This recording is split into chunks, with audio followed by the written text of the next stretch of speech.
प्रणम्य शिरसा देवं गौरीपुत्रं विनायकं भक्तावासं स्मरे नित्यं आयुक्कामार्थसिद्धये।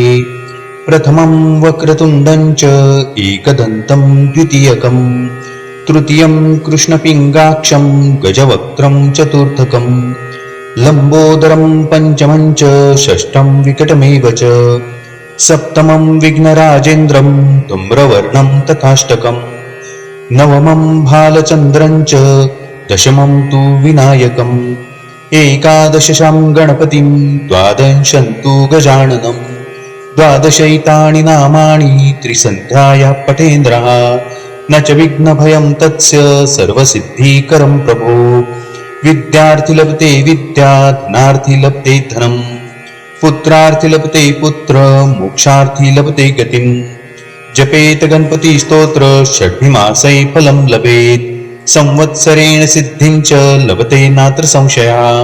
अष्टोभ्यो ब्राह्मणेभ्यो लिखित्वाया समर्पयेत् तस्य विद्या भवे सर्व गणेशस्य प्रसादतः। इति श्री नारद पुराणं संकटनाशनं गणपति स्तोत्र पूर्णम्।